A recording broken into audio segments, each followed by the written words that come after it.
Eto, sa usaping legal natin ngayong araw, tuloy-tuloy pa rin ho ang paghahain ng mga Certificate of Candidacy o COC na mga gustong tumakbo sa mga elected positions sa May 2025 elections. Eto, mid-year elections ho, kaya ho ang up for grabs nga sinasabi ho natin ay mga posisyon ho sa Senado, 12 ho yan. Syempre ho, ay yung mga nasa local na position nga ho, no? Gaya ng mga mayor, vice mayor, gobernador, vice governor, at syempre mga kongresista ho natin at iba pang mga elected positions. At nasa kalagitnaan na nga ho tayo ng paghahain ng COC kasi nagsimula ho ito October 1 nung Tuesday nga ho. At tatagal ho ito hanggang October 8. Ito sa darating ho na Martes, no? So yan ho, October 1 to 8 yung paghahain ng ating mga Certificate of Candidacy ng mga gustong tumakbo ho sa iba't ibang posisyon para sa May 2025 elections.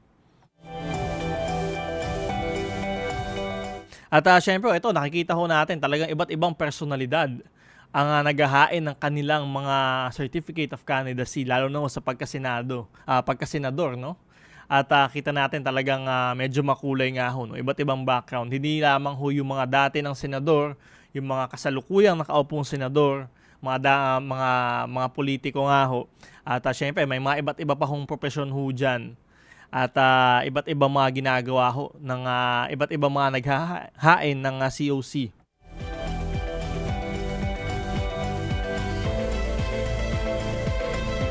Katulad nga ho kanina, mayroon hong naghain ho ng COC na siya ho ay sinasabi ho niya, nagbebenta ho siya ng kandila.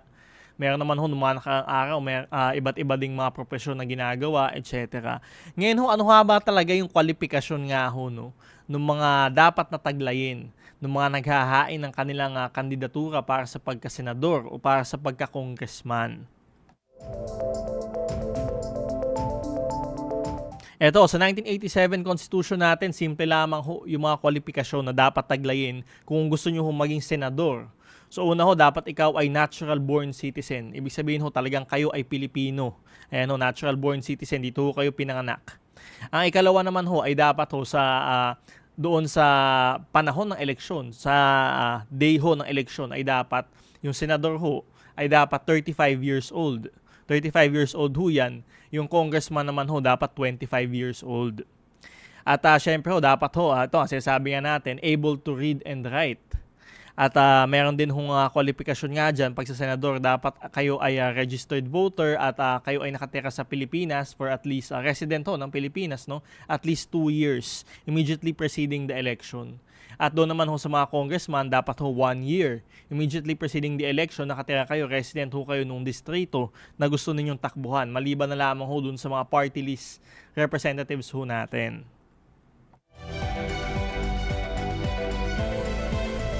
Kaya ito, simple lamang ho yung mga kwalifikasyon na itinatakda sa ilalim ng ating 1987 Constitution para kayo ay makatakbo bilang senador o congressman. Kaya ngayon ho, ang dami ho nagtataka kasi sinasabi nga ho ng mga tao bakit parang kung sino-sino na lang yung nakikita nilang naghahain ng COC at tumatakbo bilang senador.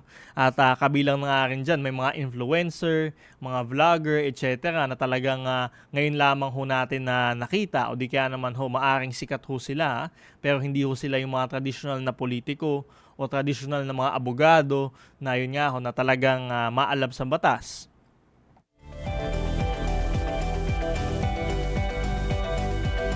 Kasi nga ho, syempre, ang requirement lamang naman ho ay able to read and write. Pero yun nga ho, kung ako naman ho ay inyong tatanungin, ay dapat hindi naman ho ganun basta-basta ang kwalifikasyon, no? Pero ito syempre ho, ang tinatakda ng konstitusyon. Kasi nga ho, yung mga nagtatrabaho sa gobyerno, di ba, kailangan maipasa yung ating mga civil service exam, di ba? Napakahirap ho ng civil service exam.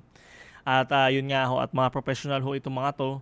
At yun ho, meron silang kailangang ipasa na ganung katinding pagsusulit. So bakit dito syempre sa mga senador o congressman ay mas mababa naman no, yung kailangang kwalifikasyon. Pero syempre yan ho ay nasa wisdom na ho ng mga nagsulat ho ng 1987 Constitution. At syempre parte din ho niya na talagang demokrasya ho ang ating bansa. Atin nga ho, ang sinasabi ho nila ay iniwan na ho nila doon sa electorate, doon sa mga boboto. Kung iboboto nga ba itong taong ho ito o yung tumatakbong ito doon sa nasabing posisyon. Kung tingin ng mga tao ay kwalipikado yung taong iyon, ay syempre ihahalal ho nila.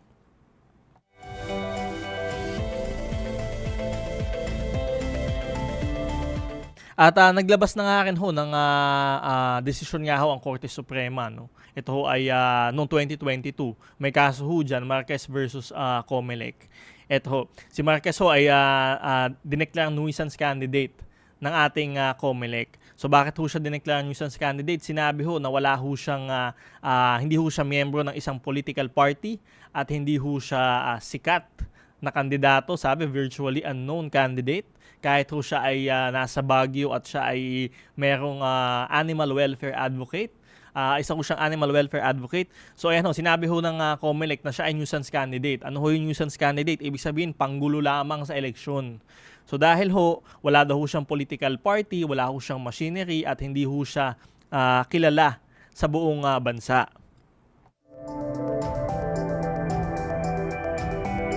Kaya ito, sinabi ho ng Korte Suprema na dapat hindi ho siya dineklarang nuisance candidate. So dito na ho itinatakda ng Korte Suprema na hindi porket kayo ay hindi sikat, ayan ho, hindi ho kayo kilala sa buong bansa o di kaya wala kayong political party, wala kayong makinarya para manalo sa eleksyon, ay hindi na ho ibig sabihin no, na idedeklara kayong nuisance candidate ng Comelec. Dahil ho doon sa Omnibus Election Code, wala naman daw doon yung mga grounds nga ho para madeklara nuisance candidate na ikaw ay hindi kilala o hindi sikat. Kaya ito, positibo ho ito para doon sa mga gustong tumakbo talaga na mayroon talagang bona fide intention to run sa public office para ho sa mga senador nga natin na hindi naman ho talaga kailangan na kayo ay kilala sa buong bansa at kayo ay mayaman, mayroong makinarya at political party. Kasi nga, sabi ng Korte Suprema ho natin, kung ganyan lamang ang magiging batayan, ay ayan ho, magiging popularity contest na lamang yung eleksyon na gaganapin at hindi na ho ito sumusunod sa ating demokrasya. So yan ho, i-expect ho natin na talaga naman dahil nga ho ito sa ruling ng Korte Suprema ay mas madami hong makakapasok ng mga kandidato dito sa pagkasenador nga ho. Kahit ho sabihin ho natin talaga ay sila ay wala namang makinarya, hindi naman galing sa isang political party at yun nga ho, hindi ho kilala. Ay mas madami na hong papayagan ng Comelec dapat na kumandidato ho bilang senador. At syempre nga ho, no, advice nga ho ng Comelec doon sa ating mga unknown candidates ay gamitin ho ang social media para naman ho sila ay makapagkampanya dahil syempre libre naman ho ang social media at yun nga ho ay maaari silang makapagkampanya at mas malayo din ho na ating social media. Ang dami hong gumagamit ng social media dito sa Pilipinas.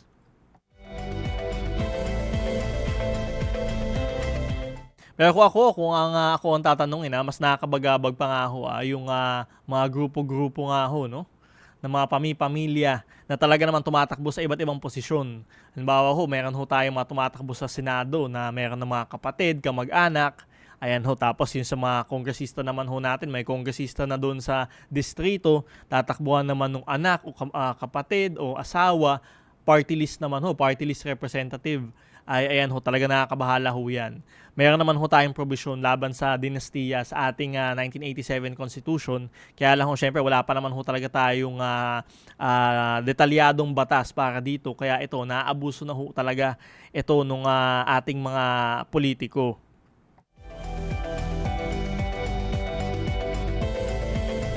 Kaya makikita nyo ho talaga ang mga magkakapatid, ayan ho, magkakapamilya, mag-ina, magtatay. Ayan ho, at pati yung sa party list talaga naman. At ang nakakabahala din nga sa party list yung mga representative ho, yung mga nominado ay dapat ho kasi yan ho ay nagre-representa talaga doon sa ating mga marginalized sector. At yun nga ho, at kailangan meron silang advokasya doon sa party list na kanilang nire-representa. Ay makikita ho natin na talaga naman yung mga iba hong representative ho natin ay hindi naman ho talaga nagre-representa ng tama doon sa sinasabi nating mga marginalized sector na dapat na dapat na kinakatawan ng kanilang mga party list. At kung ano man ang intensyon nila doon sa kanilang pagtakbo sa Kongreso o sa kanilang pag-upo sa Kongreso ay sila lamang ho ang nakakaalam. Ngunit sana ho ay hindi naman ho ito maging hadlang, no? Hindi ho mababoy ho yung party list system at ang yung ating demokrasya. Kaya ito, tama naman ho yung mga sinasabi ng ating mga politiko, nasa taong bayan naman ho ang desisyon. Kaya tayo bilang mga botante ay sana ho tayo ay mas mag-isip ho, no, kung sino ang mga iboboto natin sa darating na eleksyon. Tignan ho natin kung sino talaga yung kwalipikado at sino talaga yung may track record ho, no, ng pagsisilbi at sino ho yung may mga nagawa na ho talaga. At dun sa mga baguhan, tingnan ho natin ano ho yung background ho nila, 'di ba? At ano ho yung sinasabi nilang advokasya. Hindi ho pwedeng sapat lamang sinasabi nila. Tatakbo sila para sa pagbabago. Ay hindi ho yung sapat, 'di ba? Lahat ho ay sinabi na ho yan simula pa ho noong unang panahon. Dapat ho alamin niyo ho ano ho yung plataforma na dapat na ilulunsad ho ng mga tatakbo dito sa darating na eleksyon. Kaya ito magbantay ho tayo hanggang October 8 pa ho yung filing ng Certificate of Candidacy. Ayan ho, tingnan ho natin kung sino pa yung mga tatakbo sa iba't ibang posisyon at sana ho ay maging mapagmagtsak tayo at maging mapihikan nga ho, no, dito sa darating na May 2025 elections. Eto, sa pagbabalik ng Usaping Legal, sasagutin ko naman ang inyong mga katanungang legal. Mag-text sa inyong katanungan, komento o reaksyon sa ating programa sa cellphone number na 0917-626-1169, 0917-626-1169 o hanapin ang ating live stream sa Attorney Dan Negalang Facebook page at sa Facebook page ng Radyo Pilipinas. Magbabalik ang Usaping Legal matapos lamang ng ilang paalala.